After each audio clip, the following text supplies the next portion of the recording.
it's Leo, and I'm recording with my cell phone, so the quality might not be that good. So I'm sorry for that.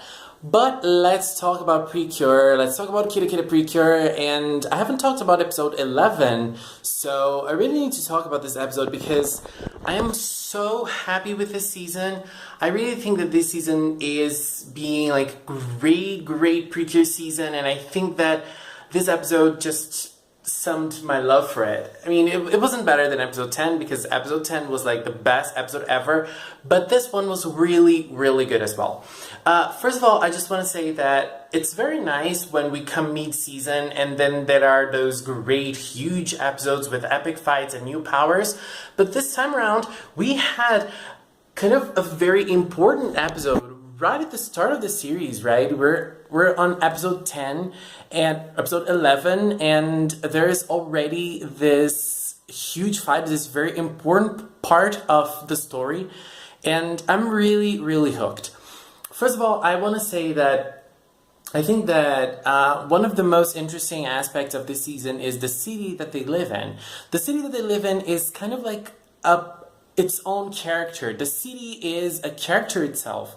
Because, you know, we see how everyone in the city loves sweets, and there is always, there are always bakeries, patisseries, and there are sweets everywhere. And there's obviously this special event, this special sweet event that happened, and it was obviously something that would attract the villains, since there would be lots of sweets and lots of kirakira. We don't know much about the villains yet, but we met the first villain of this season. He's called Julio. I don't think this episode mentioned his name, but his name is mentioned on the internet. I think it was mentioned on Twitter by one of the directors, and yeah, we finally know him, and it seems to me that he is going to be a very fierce and dangerous villain.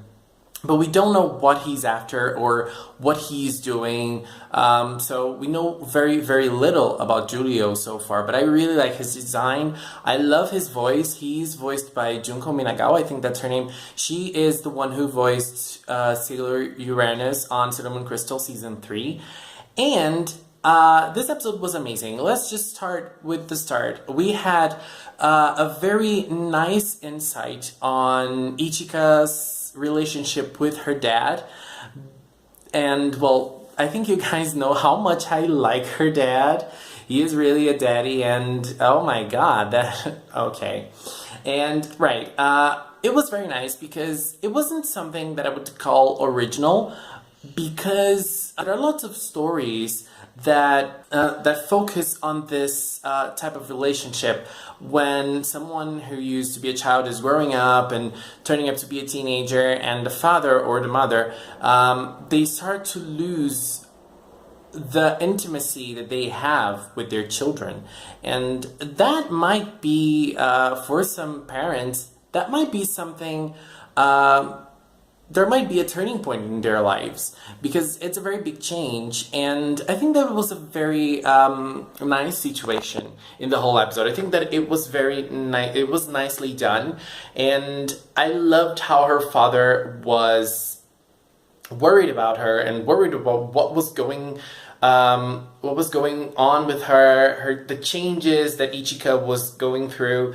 And I liked how happy he was when he saw that she was making new friends, she was meeting new people, and I don't know, I just loved it. I really think that this was one of the highlights of the episode.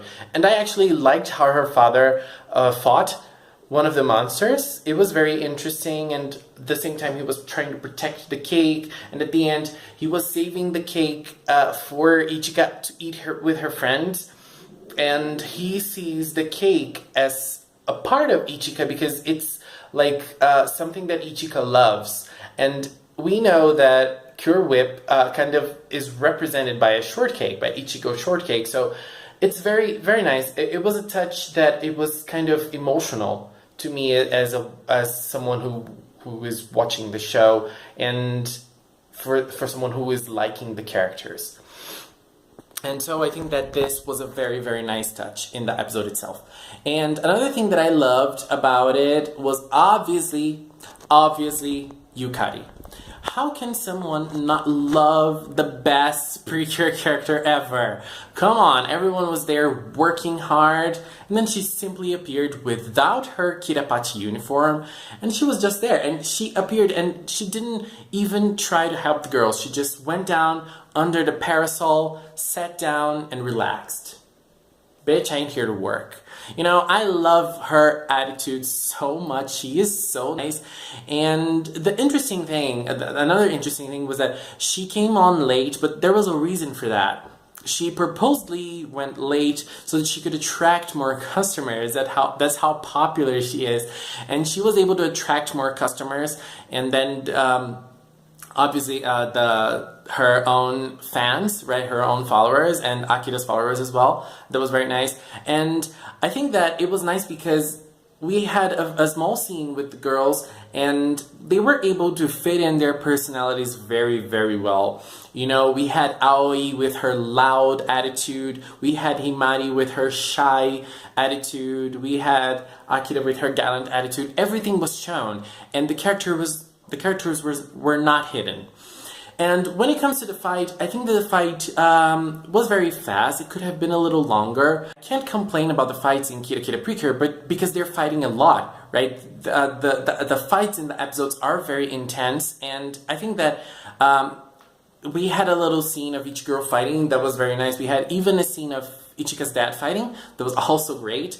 But in general, I think that what I really, really liked was their new powers. They were able to summon new powers.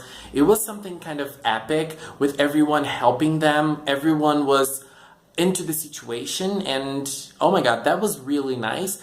And what I liked about the new weapon, the candy rod, the 5 girls, they created the rod together. They were able to build the rod with their own powers and giving a little bit of their personalities to the rod. And I liked that the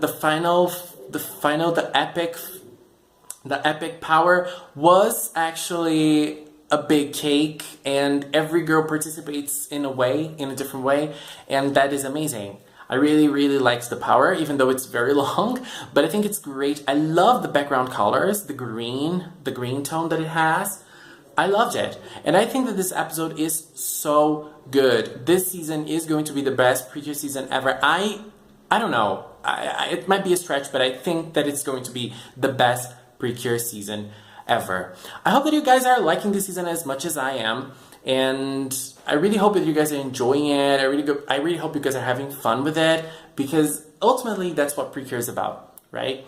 So guys, thank you so much for watching, and until next time, bye bye!